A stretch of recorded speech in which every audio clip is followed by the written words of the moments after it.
as his citation is being read. Edmond Obilo is a seasoned broadcaster with a multifaceted career spanning various broadcasting and educational roles. Currently, he serves as the Director of Research and Production at Bilficom Media and Systems, alongside his position as a reader at Udara Books. A focal point of his career is his influential program, State Affairs, aired on Splash FM as a podcast. Through this platform, he derives meaningful discourse, encourages critical thinking, and addresses pertinent national global issues. Edmond Obilo boasts a robust educational background, holding a Bachelor of Engineering degree in Electronics and Electrical Engineering, a Bachelor of Science degree in International Relations and Politics, and a postgraduate diploma in theater arts. He furthered his academic pursuits with a master's degree in Communication and Language Arts and a Master of Science in Political Science, showcasing his commitment to continuous learning and expertise in diverse fields. Ladies and gentlemen, join me with a resounding round of applause in welcoming our keynote speaker, Mr. Edmond Obilo.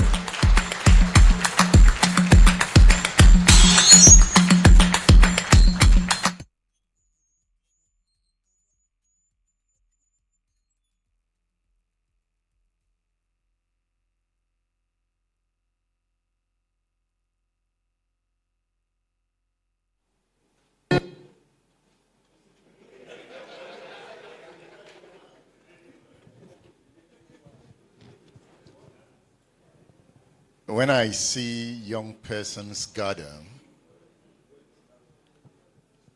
it reminds me of the journey to sustain the moment and to build a great future. When I see young persons talk about knowledge, it gives me the power to go into their mind, explore their minds for the sake of the future. In that case, talking about boundaries do not exist.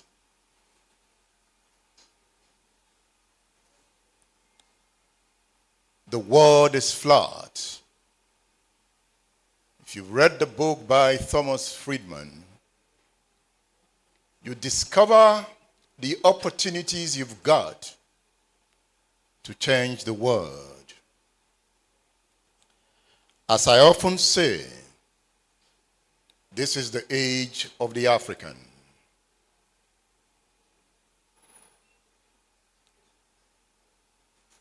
In politics, if you check how global development has taken place over time,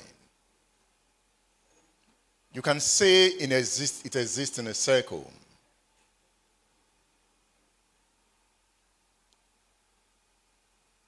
Before the transatlantic slave trade, Portugal was at the helms of world affairs. You could say that countries like Portugal led the incursion into Africa. At that time, countries like Portugal and Spain defined global agenda. The reason explorers like Columbus could take a sail to India, South America, to define the world. Coming back to recent time, especially after the end of the Second World War, the United States took charge, the Soviet Union, as global leaders. Before them was France, England. Remember the Industrial Revolution? As we speak, Asia has arisen. It is China. But Japan launched Asia into the development path. Today we talk about the Asian tigers, South Korea, Singapore. It has not come to Africa. In politics, you can call it a long cycle theory. And I'm saying it has to come to Africa.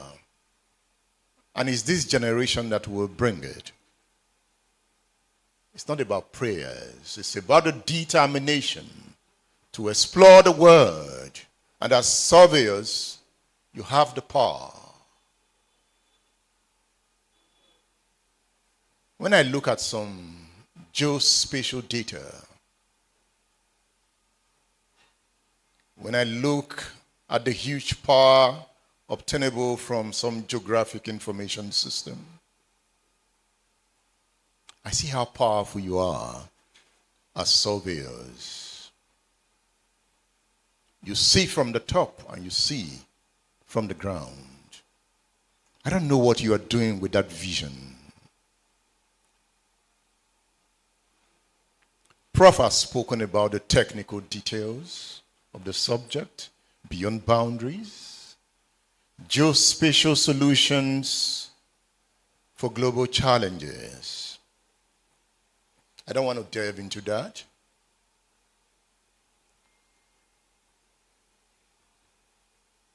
As a student of politics, I remember that Herbert Macaulay formed the first political party in Nigeria. Herbert Macaulay can be described as the father of Nigeria's nationalism. He was a surveyor. Is he not?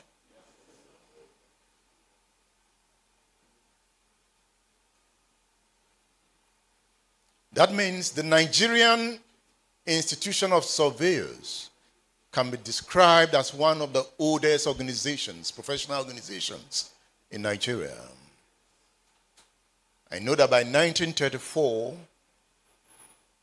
there was the Licensed Surveyors Association.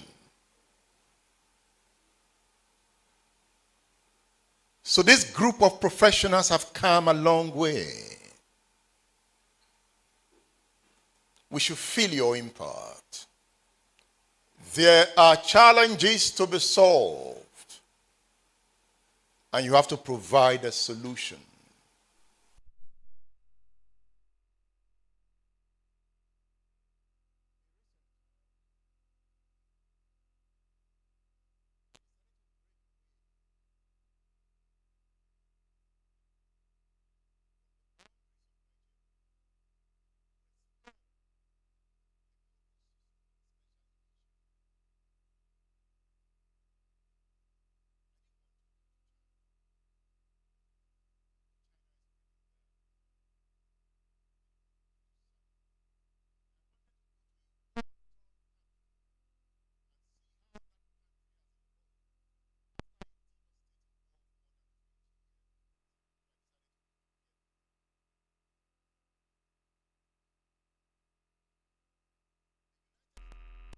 Vietnam in the Vietnam War.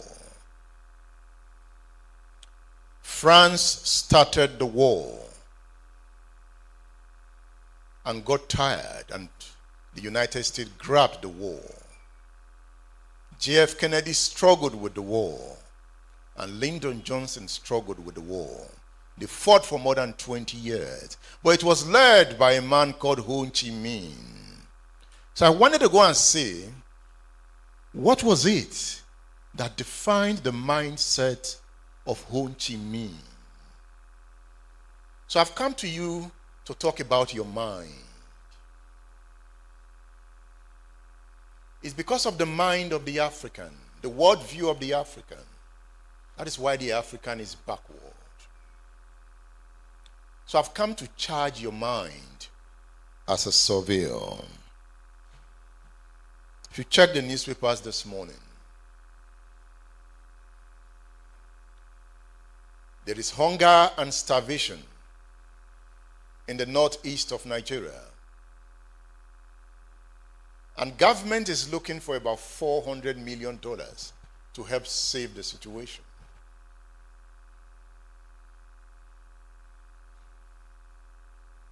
But that will not save the situation. In Vietnam, I went to Canton. Canton has the same weather condition with Oyo State. Almost equal rainfall. Dugbe, Gate. You can say that is the center of Ibadan.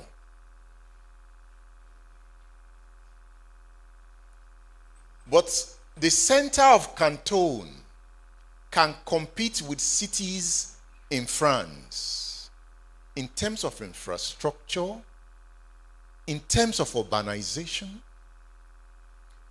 And Canton was a war zone in South Vietnam. The war ended in 1975.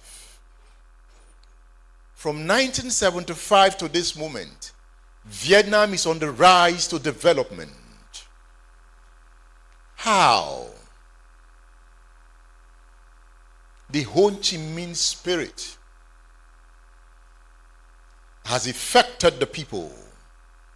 As medical doctors, they are creating new thinking in medicine. As engineers, they are creating new methods of engineering. As surveyors, they are redefining their urban centers. If you go to Saigon, Saigon can compete. When I see Ibadan, I remember surveyors. Ibadan ordinarily should be the intellectual capital of Africa. Ibadan has more than 10 research institutions. If you look at Agbo and you look at the opposite UI, you see the contradiction of the Nigerian system.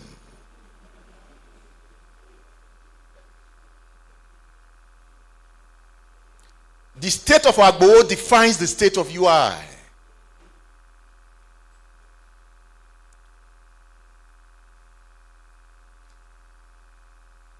Then UI wants to run away from Agbo. It begins to build fences. That means UI is trying to disconnect from Agbo with the fence. The gown is running away from town. The knowledge that the gown carries cannot revive Agbo. But if you look at Oxford University, the whole city of Oxford is Oxford University. Everything is Oxford. Oxford is influencing trade. Oxford is influencing knowledge. Oxford is influencing electricity. There is no demarcation between the university and the city. Have you noticed that all our streets are gated? Are you taking notes as surveyors? Are you taking note? Mr. Commissioner, sadly, you're no longer the commissioner. All our streets are gated. Honorable, all our streets are now gated. It's a people under siege. Nobody's chasing them, they are running. Knowledge will not grow in that system.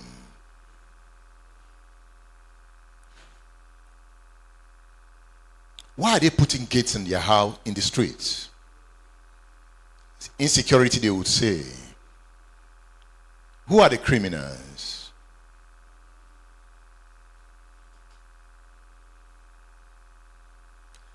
Can surveyors solve the problem of insecurity through their knowledge system?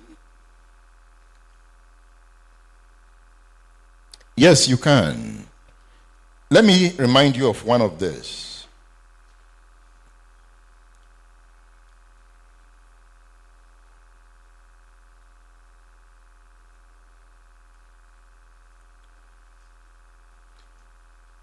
Look at agriculture.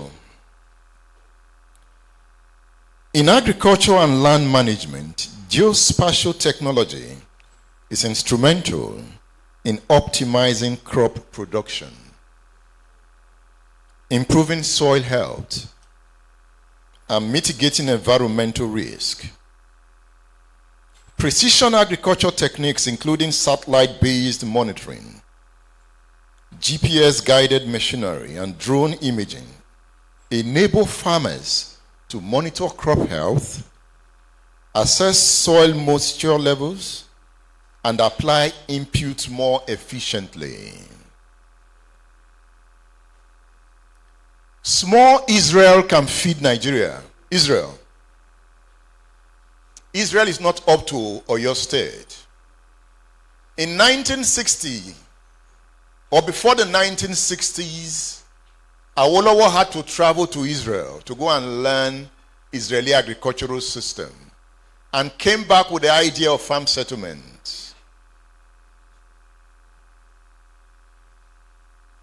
Certainly they mapped the areas, they chose the right locations, and they created the farm systems.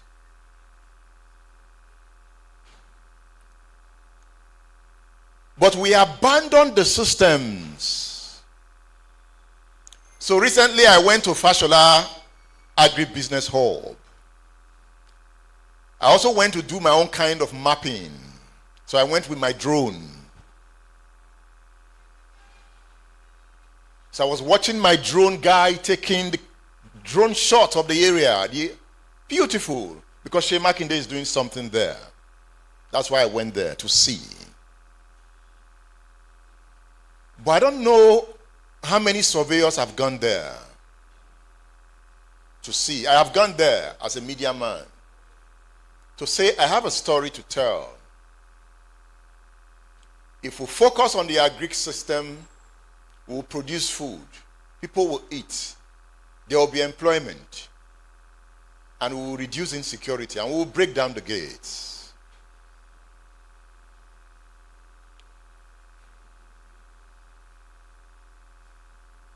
The first time I came to this building, I came to look for Mr. Dapo Kpanide. I didn't know there was this building here. I was impressed. I said, okay. So we have this building here. That means surveying is a big deal.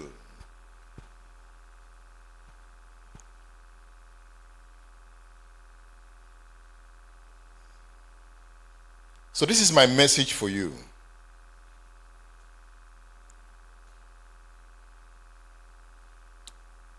Young persons must begin to think differently. We must begin to change our worldviews. So take this message home. As emerging professionals in the field of surveying, you hold within your hands a powerful tool for shaping the future of our society. Your knowledge, skills, and dedication have the potential to contribute significantly to the sustainable development of Africa.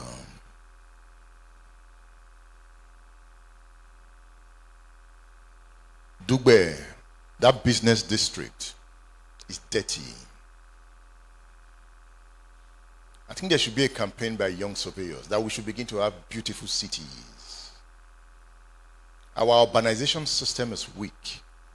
People are just moving in, no planning. Dugbe of the 1960s is finer than the Dugbe of today. If you saw the picture of 1960, I've raised that point with the governor. Our cities are ugly. Our transportation system is poor. You see, most of our cars, they have scratches. You can hardly drive a car without a scratch. Somebody will hit you or you hit somebody. It's so chaotic. Think about it as young surveyors. As your city becomes more chaotic, it becomes poorer, and you now produce more criminal elements. As you organize it, the people become calmer. You see, we are unnecessarily aggressive. Have you noticed? You just horn for nothing. You are horning for nothing. You are running to nowhere. Somebody is overtaking at 60 or 70 kilometers per hour in Songo, where you have market women, and nothing happens. You have to change that system through your skills. In a rapidly changing world, facing numerous challenges like flood. I don't know if you are following what is going on in Afghanistan. The flood is devastating. Villages are down. There is flood in Brazil. In East Africa, Kenya is going through a lot, heavy rainfall. And Nigeria has experienced her own. We can predict this flood, and we can tackle them before they come. I think young surveyors can do that too.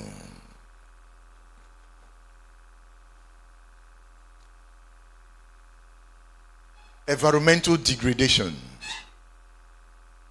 I don't know if surveyors have done the mapping of some of the mining sites in Oyo State. If you don't do it, I'll do it before you. Because I'm going to move in. I want to bring a picture out so that you see what is going on.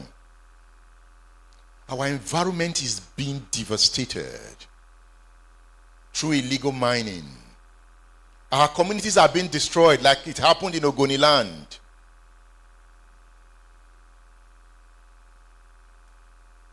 Why not bring out those information and collaborate with media men like me and let me boost the story? You have the system. We have the GPS system. We have the GIS system. Let's adopt them.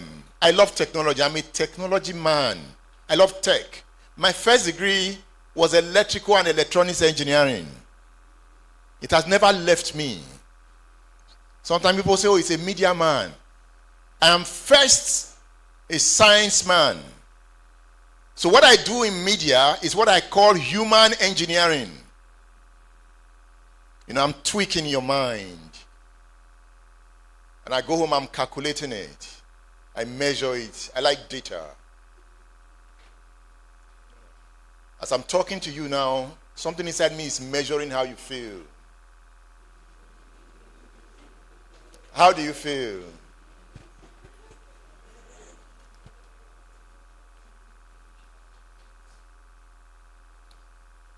I said this is the age of the African. You know, I'm tired of blaming leadership. I don't blame them anymore, because I also blame myself. It's not just about leadership. The intellectual class, our knowledge system is weak. So it's that knowledge system that produces the kind of leadership we have. Go and do mappings of primary schools. Map primary schools in Oyo State. It will tell you what the future will be like. Get those data. Let's do map primary schools. Then as you are mapping primary schools, map police stations. Then we'll do a comparative analysis of what you see in both compounds. And you predict what the future will be like.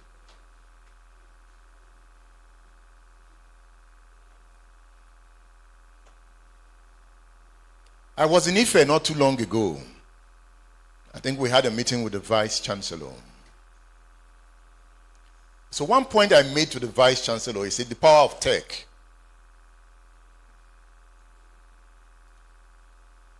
That we are tech consumers, but we are not contributing to getting new technology. I'm doing a PhD that I delayed for long. And what am I looking at? I am looking at geopolitical dynamics. And I'm looking at what digital sovereignty. Because I'm saying Africa might be recolonized. I'm saying it. There are two digitally sovereign countries in the world, the United States and China. Okay, I can now bring in the European Union. But the European Union is digitally sovereign on the basis of regulation. They are not really creating. It is America and China. Africa is not in the map. So if they decide to cut the cable, the undersea cable, they will black us out. You saw what happened recently. We were struggling with internet. It's happening in East Africa now. The cable has also been cut in East Africa. Buhari banned Twitter, but we were able to use Twitter, right? But if China bans Twitter, you can't use it. You know, they have the firewall to block you out. So they are digitally sovereign. We're talking about artificial intelligence. Elon Musk has come in now with his own internet facility. So if we allow him, he's going to destroy Globe. I just want you to be thinking the way I'm thinking.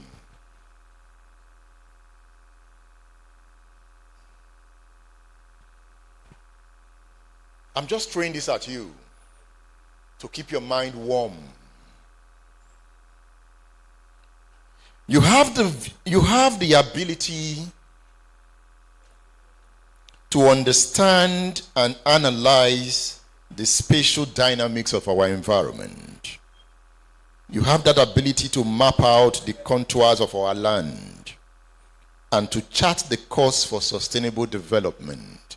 Let's partner. I urge you to embrace this responsibility with passion and purpose. I know we need money. Young persons are chasing money. I have done research. Remember, I'm the director of research and production, Bifico Media and Systems. Our research are mostly both based on communication, politics, and leadership. From the samples we have done, it's about 5% of young Nigerians that truly want to use their passion to build the country. 95% are about themselves. They want to buy cars. That is good ambition. They want to build houses. Good. They don't even care if Nigeria perishes. So we'll ask them, as if you can't beat them, you join them. Let's scatter it. But I'm hopeful that 5% is a powerful population. And in most parts of the world, sometimes 1% that trigger the change.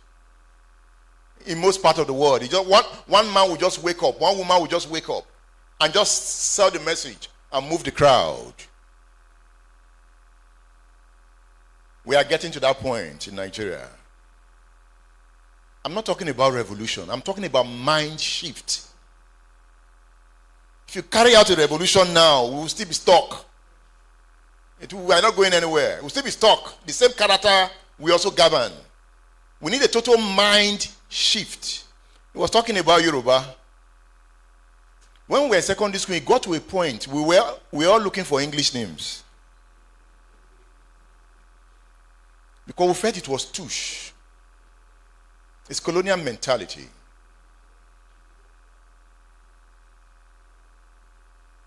That is not to say we should not speak English, because we need to speak English to connect with the rest of the world. But it simply means, if you check Falola's work, the Tony Falola Reader, that book is a big book. It talks about the African knowledge system. You know, language is a key part of the knowledge system. China, Confucianism. India, Hinduism. I've not mentioned India. India is coming. In fact, India has come. When it comes to tech, India is not playing. India is not playing at all. So India is coming. 1.4 billion people. China 1.3. So if you go into the mines in Oyo State, Chinese people have occupied the mines. If you listen to me 2 weeks ago, I was talking about lithium. Lithium is the new gold. We are coming to the end of the age of oil. Lithium is the new, everything is battery now. Inverter, battery. Electric vehicle, battery. So there's now this scramble for lithium. And that scramble is in Africa already. So some of the banditry in Zamfara is being sponsored internationally to drive people out of communities so that they will mine the lithium and gold. Luckily, perhaps you have a very rugged governor. They will also come into Ibadan, the Okugun zone.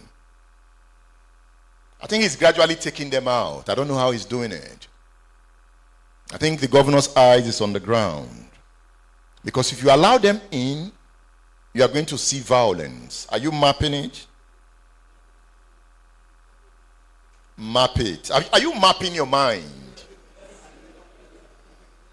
After this show, go home and map your mind. I call for meditation.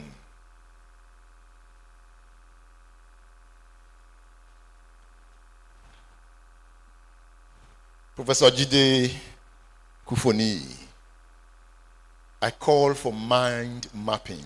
In your next lecture, add it.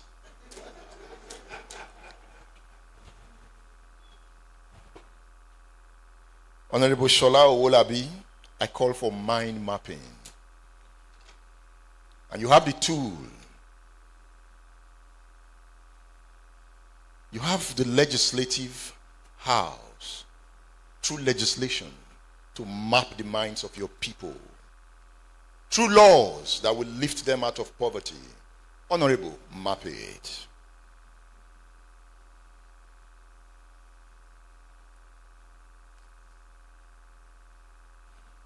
Professor Afonja is a civil engineer. I wanted to interview him. I was waiting for him to clock 1 year. I wanted to gather everything he has done. Then we'll talk about it. We didn't talk about it. But we will talk about it. We cannot have professors and we are poor. I hold all the professors responsible for African poverty. Knowledge is power. I hold professor responsible. And that is not to say I am not responsible too. We are responsible for where we have found ourselves. In 4 minutes I will be done. I won't speak like Prof. I said I was going to throw that stone. Prof spoke for 1 hour, 50 minutes. I will not let it slide. I said I will talk about it. But I am not complaining. Because he was speaking knowledge.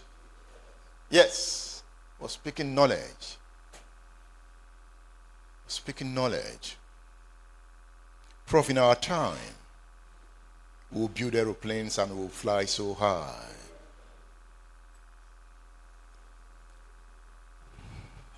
As young surveyors, you have the opportunity to be the architect of a brighter future of Nigeria. Seize this opportunity with courage. Deploy the points Prof made. They were quite detailed. I'll go back home and I'll read it line by line. When I call you, sir, for an interview, please answer me.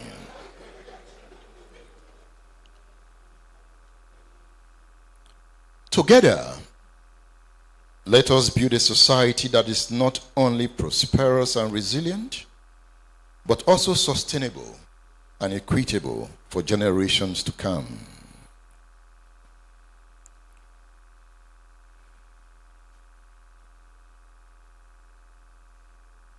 Surveyor Lamidi, thank you for hosting us.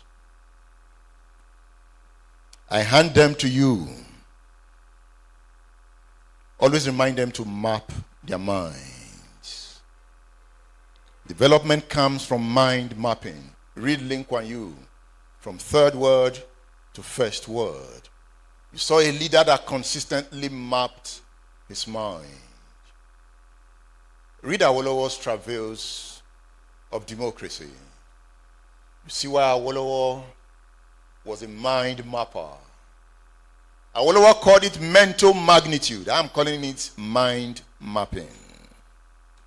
The journey ahead may be challenging, but know that you are not walking alone. So when you see the radio man, let's cooperate. This is the age of the African. We are coming. We will take the world by storm through our knowledge system. It's this generation that will do it, not the next one. You are part of a vibrant and dynamic community of young professionals who share that vision and passion for a great society. Together we can turn our dreams of a sustainable future into reality. Surveyors should look at the health system. It is part of the global challenge of time.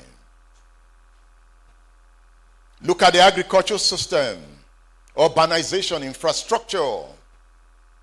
Tackle the problems of your society. The daily problems you see on the road, don't just complain. As a professional, when you see them, go back and say, what can I do? How do I intervene? Don't look for somebody that will say, well done. How do I solve it? Have you not watched the movie The Men Who Built America? They were solving problems and became billionaires. It's in Africa you see people who don't solve problems becoming billionaires. That is why the problems linger.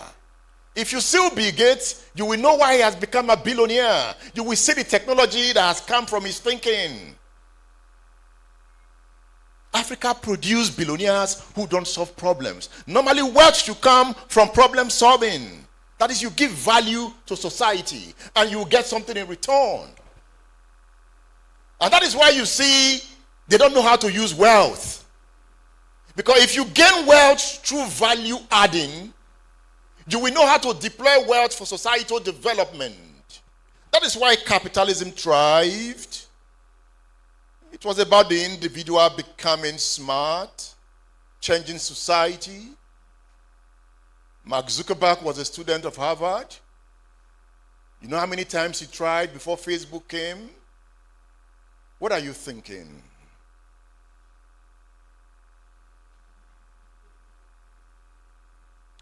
Go forth with confidence, young surveyors of Nigeria, and let your light shine brightly for all to see. I thank you for giving me this opportunity to talk to you. I'm your partner. If you feel there's anything I can contribute using my platforms, please let's do it together. I also want to learn more about surveying now. So that's what I do with my life. Once I encounter a new subject, I go into it. And mind you, I've always been interested in land matters. That is why Mabo Guje was my good friend. I had about 15 interviews with Mabo Guje before he died. I've only released about 3. They were on land issues. Our land needs to have values. Prof was talking about it. We need to register our lands. Go and study the Cultural Revolution in China. It was also about land, what Mao Zedong did. We need to look at our land system and create wealth through land. I'm going home to map my mind. Thank you.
of your network of your state branch.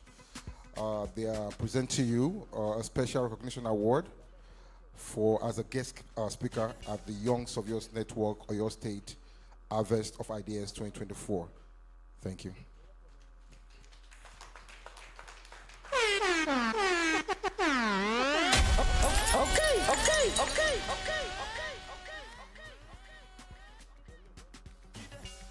Hello, two.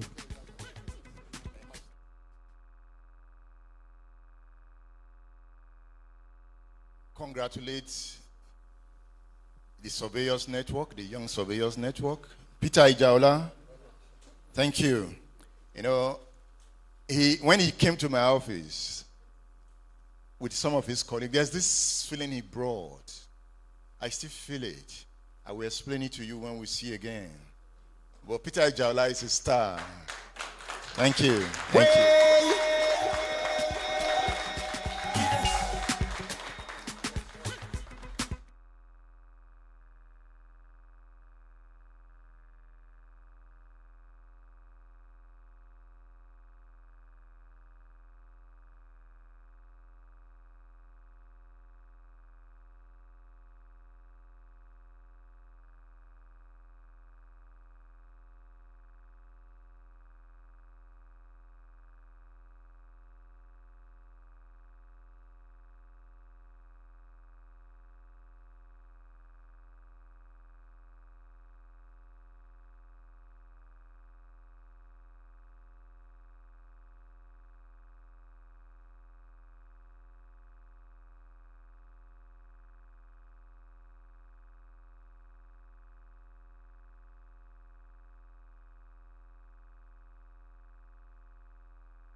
Just two people.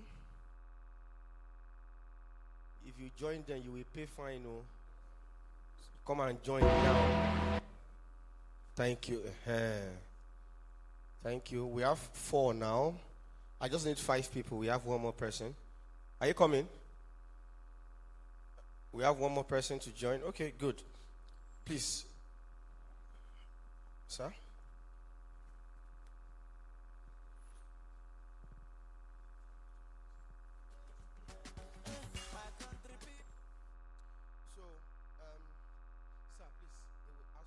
Questions now. So the 3 of them will ask their question, then you answer one. Yeah. First person, please. All protocol duly observes. Surveyor Adebayo Babatunde Gabriel. When Professor Kufuni was rounding up his lecture, he was talking about the fact that so many surveyors, when they get their seals, they only go into JAPA, the practicing of a thing. My question is, I've been under a lecture of someone that before he came to the auditorium for his lecture, when they were reading his biography, you know, people were like, certificate of a thing for lectures or any work. I've worked with Oniboma. They don't have interest in all those things. It's what you have upstairs. When I finished my course in the Polytechnic in Ibadan, you know, I've been practicing lecturing while I was a student. Why I have interest in lecturing. So I have interest. I went to someone that I want to be a lecturer in this institution. I was asked to go for my PGD, in which I did. I knew what I passed through before doing the PGD. When I came back, I was told to go back for my master's, but I couldn't do it because financially I was not stable. Now it got to a stage, I've been registered as a surveyor now. I don't know how someone can convince me to go back to lecturing. Because when I had the interest, I was not given the opportunity. Then I didn't say I'm not going to do my master's, but let me start from somewhere. What I'm saying is there are people that have something upstairs, but the issue of this certificate of a thing didn't give them the opportunity. Sir, please, what can we do about that, sir?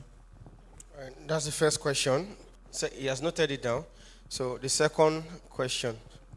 Hold on. Yeah, Hold on. He's trying to. Okay, sir. Please. yeah, the chairman and the whole house. My name is Adewale Salimo. So mine is like an observation. If you look at the way our states are governed, or maybe some of the states, the way they are governed now, we observe that local government system has been almost killed. And for any development to take place, the governors think they are superpowers. And there is no way that one person can, as an administrator of a state, how do you want to reach all the nooks and crannies of the whole state? So, as surveyors, what can we do to make sure that this thing, though, okay, like, thank God we have some policymakers here. When we go back, let's look at how we can revive the local government system. Even at state level now, at times when you go into the secretariat early in the morning, like 8 o'clock, just try to drive in there and see how the place is. This is the place that's supposed to drive government policy. When you go into the office at 8 o'clock, 8:30, people are just maybe very scanty in the office. So how are we now going to move in this kind of system? How are we going to develop? So if state is like that, let's now talk of local government. Government say they are paying salary. When you are paying salary to the workforce that are not productive, how do we now move on? It's not just about paying salaries, but the people you are paying the salary to, how productive are they? What are they delivering? Because if I have a worker, I'm paying 10,000 naira as a salary, for example. That means my worker should be giving me an equivalent of like 20, 30,000 naira in a month. So if as a government worker, I'm not productive, I'm not giving back to the institution I'm working for. So in what way will the system now develop? So that's that one. And on the land use administration, I think as surveyors, maybe we have to, if there is a way that we can have the legislative backing, the way we administer our lands is getting bad and bad every day. Like, you see some of the land that's within the city. In land administration and how layouts are supposed to be developed, when you have a low density area, you have medium density area, and you have low density area. But in a system that we think that is only the well-to-do that are supposed to stay in the city, and we drive every other average people into the hinterlands. And the way we are developing some of those areas, it's amazing. Like Edmond Obilo said before he left, the way of 1960 is better than what we have now. So, and that's what we are still repeating in some of the areas that are just coming up. There's no plan in nothing. And the only way that we can curb this thing is when local governments are working. So, in as much as we continue this way, our time is going to continue to be bastardized. And another thing I want to talk about is the agricultural system. Going with the land use system, they are supposed to be the way we administer our land. There should be an area set out for industrial area for residential area, and area for agricultural area. Now, we develop anyhow. And some of the investors, some of the people that come around, okay, like I work for some Chinese company, when they acquire land, they bulldoze everywhere. Within the next few years, some crops are going to go into extinction. We will not get it again. Such as kola nut. I know of cocoa. Some people are still planting cocoa, but nobody is planting kola nut, and they continue removing every day. They continue uprooting it, clear the thing away. So within some few years, we are going to go into a lot of trouble. So when you go into the market now, what's the question that you are about to bring out from the question? We keep removing and we are not planting. So what's the question now? The last administration, no, it's just like an observation. I said questions. Like I'm throwing it to the policymakers now, maybe like Prof and the honorable in the house. Okay. So when you go back to the house, please, let's see how we can correct some of these anomalies. Thank you very much. All right, thank you very much. Okay, Thank you, sir. Permit me to stand on existing protocol. My name is Ovio Ajadi Yemi from Office of the Surveyor General. Yeah, in the aspect of land titling and registration, I have 3 questions. 3 questions. Yes. Okay. All right. Concerning the land titling and registration that we are just being, lectured through our resource person. You see, a single tree can never make a forest. So there is limit to what we can do as far as the Office of the Surveyor General is concerned. And the issue of the surveying profession is a tripodal stance, whereby we have academics, we have private professional practice, and we have surveyor working with the government. So this issue of land titling and registrations can never be achieved without the contribution, efforts of this tripodal stance that I mentioned. So I just want us to look at it holistically that that's what I mean by a single tree. That is, surveyor working under the government cannot do it alone. So there is need for, it's a challenge to all of us. And whatever we thought can make us at least do something, achieve this goal on time, so the door is open. I believe that as far as the office is concerned. But this issue of land tightening and registration you are talking about, I just want to, our resource person, our prof, to at least to shed more light on how to start it, that in such a way that even without the input of the government, but with the mind that we are just learned now, mind mapping. So what are those things that we can put together? How can we combine it together? That is that. Issue of the drone. We have the rules and regulation and the legal framework guiding the operation of drones in Nigeria. And the agency operating it, guiding these operations is the Civil Aviation Authority of Nigeria. So I just want us to, I don't know, maybe there is something put on ground for the professional to be able to overcome the issue of the security threats that deprive a professional right to be using drone in the country. So this will guide us at least to improve our service and quality service delivery as well. Then number 3, number 3 has to do with our own professional practice, especially we young professionals. So there is need for synergy. We need to connect and collaborate. So for us to achieve this, our father in the profession, they need to set up a framework for us so as to bridge the gap that is between us. Thank you. So let's give our professor the time to answer the questions.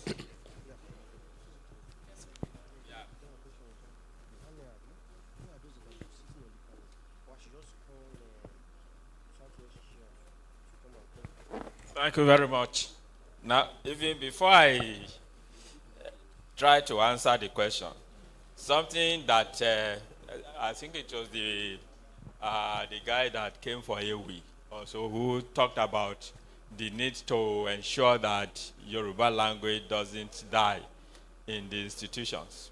And also, Mr. Obilo also talked about the issue of restructuring our minds so that we do away with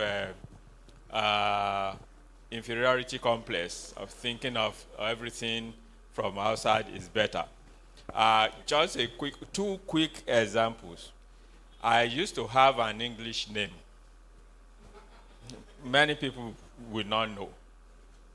I entered OAU with my English name as the first name.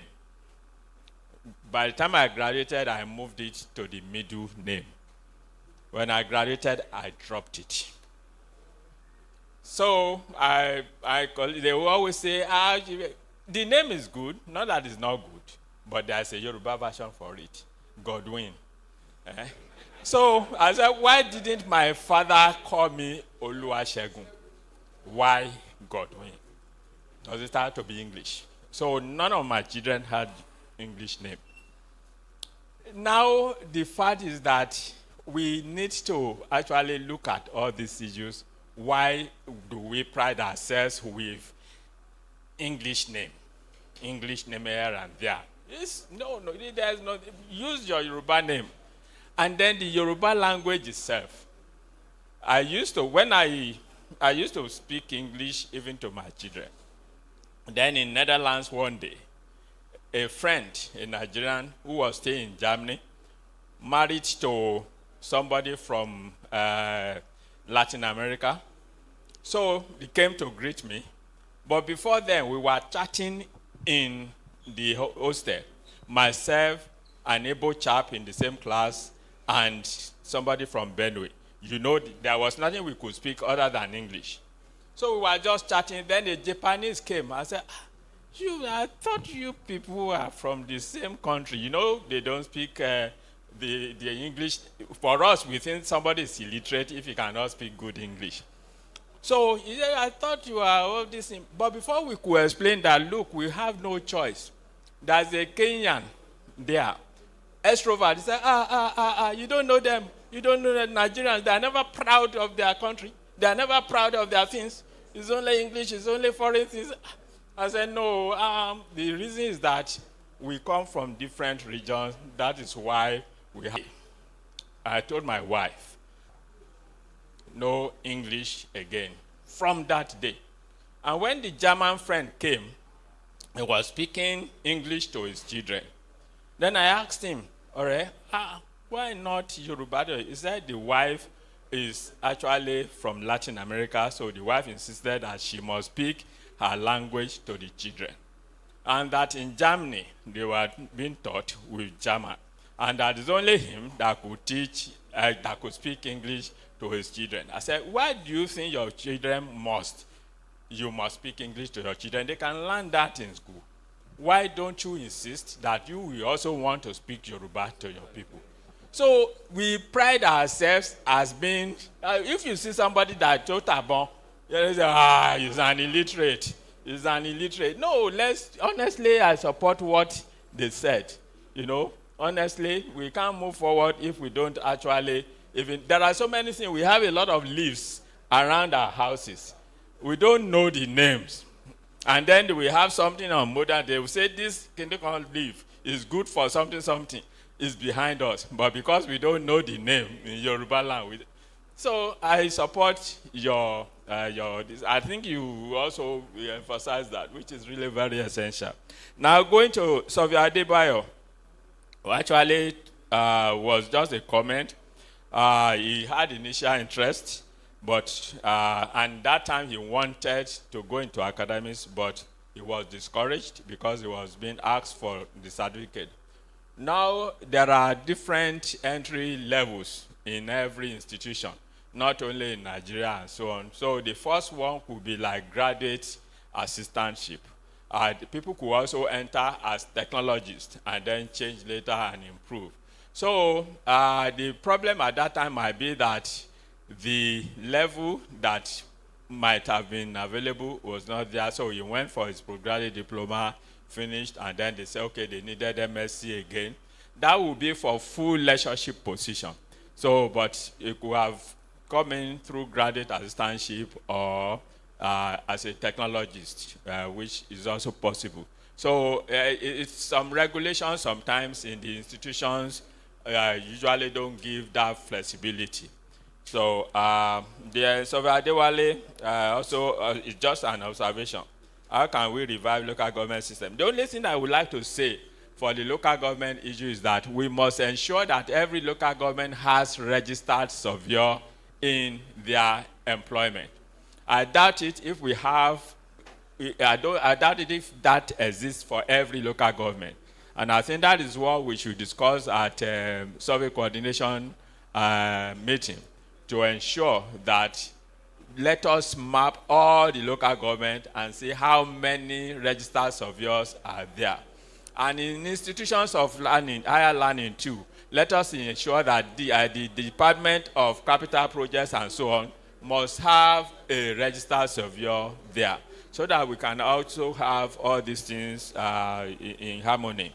Then efficient land administration, yes, is very important, and the master plan, but it is us that are destroying all this. In most cases, you have the master plan and you have the land use. They have told you high density, low density, medium density. The parcel of land beside my house, I'm in a low density area. They have divided it into two. They have built. Who approved it? People in the ministry. We approved it. So it's not going to be governor that we can blame. We cannot blame the president. We blame ourselves, the professionals, for actually not doing what we should do. Okay? So, and we have surveyors who will even rub off the pillar that is existing and put a new number on it. It is us. So we need, everybody must do what is right and do the right things. So let us stop blaming government, and you do what is right first. If you have done that, then you can point accusing finger at somebody else. You see? Then Sofia Jadi, yes, SLTR, which is really very important. There is a need for collaboration, yes, for the three, government, academics, and private practitioners, to actually ensure that we work this thing out. Before this thing, if we all support it and we start talking about it, that is the first point to start with, that we need this SLTR. But if the opposition is even coming from us, then there will be no issue. There is no way we can move forward. Now, but the approval, yes, the UAS, there is a big problem in terms of the approval. You know, before you can fly, you need the approval of so many agencies before you can do that. Even within the OAU, yes, there's no problem because it's within. But once it is outside OAU, a student of ours, final year student who wanted to do some map updating of an area in Ife outside the campus using drone, now we will have to write to various bodies to approve for him to be able to do that.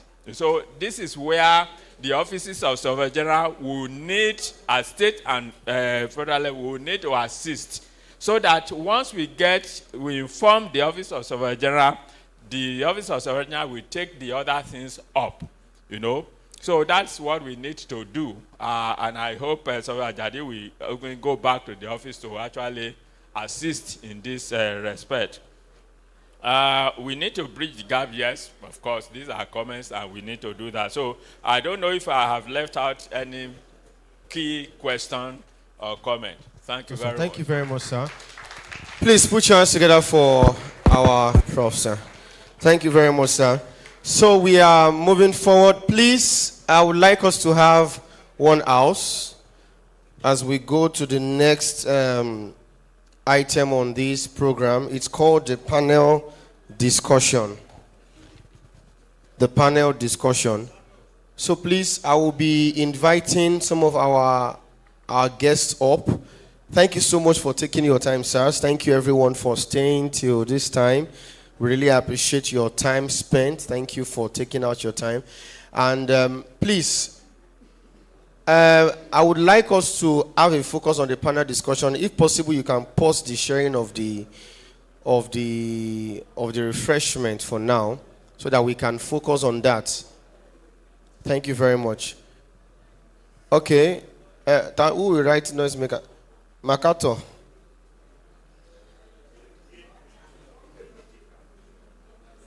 You know, I know your names. Everybody here, I know your name. I'll call your name. All right, so let's have on the on my, let me see, okay,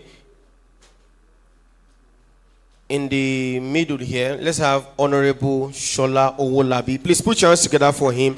Please keep clapping as he comes up. So for those of us asking what is the panel discussion, we're having a panel discussion where we'll be having an interrogation, a question section, an answer session, an educative and eye-opening session. So you don't want to miss this moment. You don't want to go out for anything. Let's have Barrister Abdul Rahman Ahmed, Esquire. Please, let's have him up. Everybody! Thank you very much, sir. Excuse me, sir. Thank you very much, sir. And last but not the least, let's have Surveyor Omobolaji Akongbe, MNIS, on the stage. Let's put our hands together for him. Thank you very much. Then, to host this panel discussion, please let's welcome my brother, the host of this panel discussion for the next few minutes. Please, like I said, you don't want to go out and miss this session. This is a powerful session that we are going. I hope you are enjoying yourself and you are gaining new knowledge as we are doing this. Let's welcome the host, Surveyor Adeoye Kayode. Put your hands together for him as he goes on. Thank you. Okay.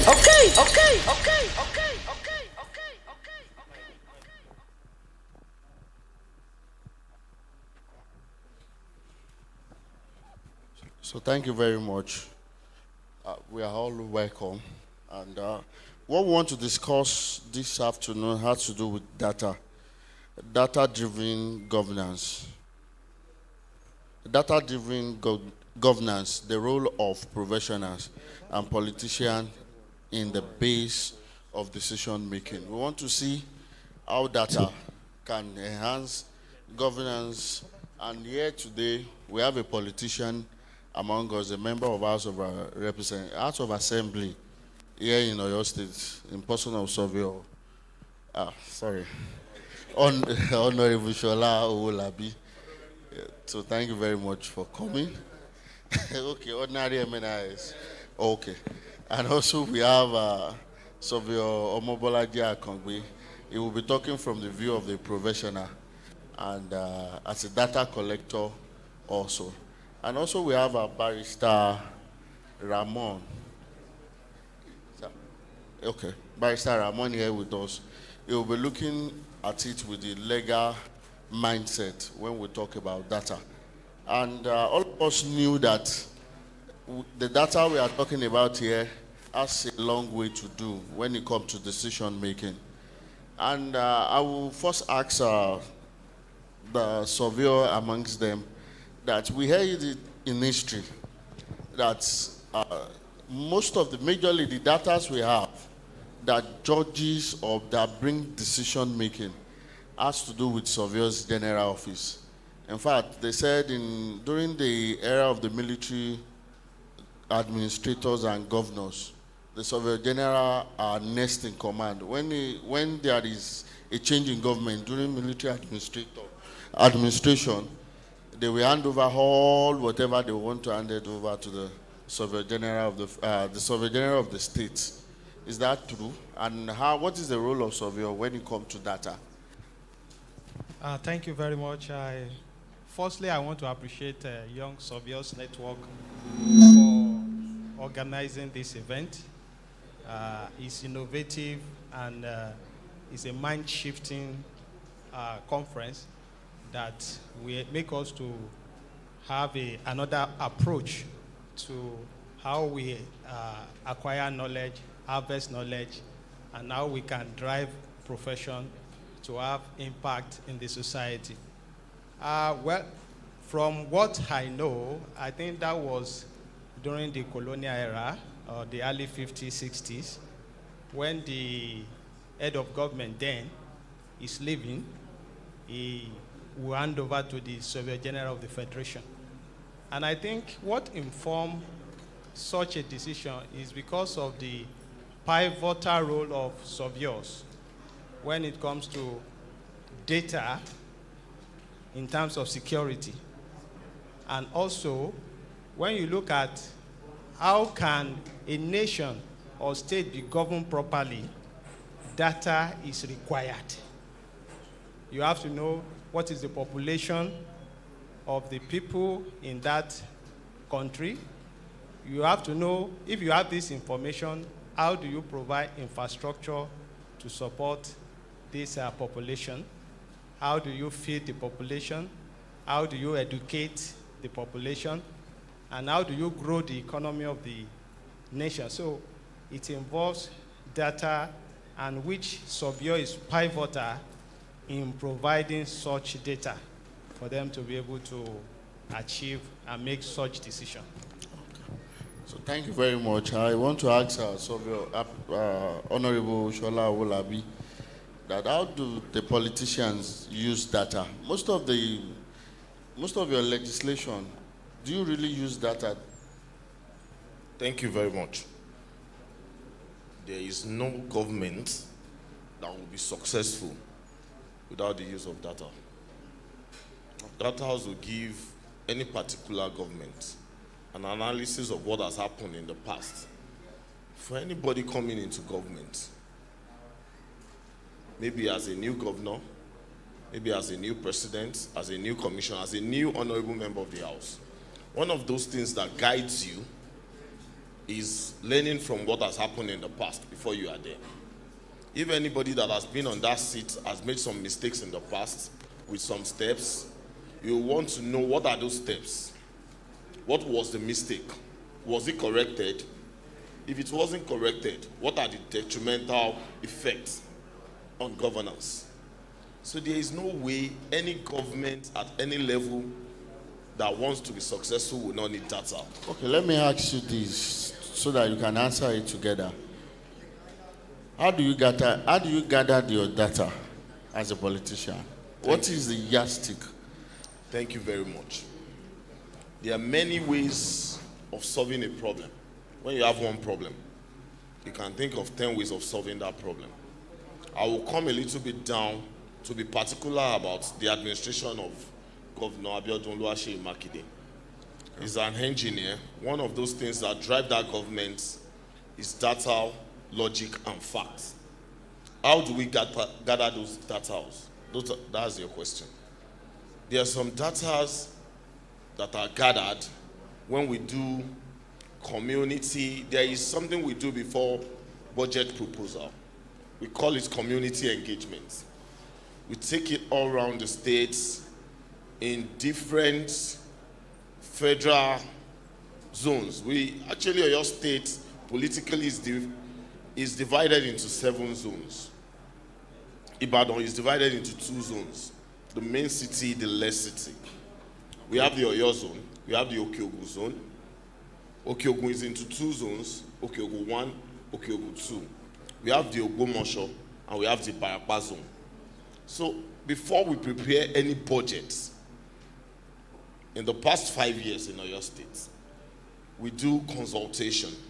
This consultation is like a town hall meetings. Everybody that is a stakeholder in the local government that is part of the zone we are going to will be invited for that town hall meetings. From there, they can tell us what has happened initially. What are those things they need? What has been the resultant effects of government policies in the past? And what do they expect? That's one way of getting our data. Okay, thank you very much. And as a professional, I want to ask the lawyer, as a professional, I know when it comes to copyright of data and every other thing, that is where you come in. And how do we protect this data? Because for us as a surveyor, we have a lot of data when it comes to both grant and both other variant data. So what is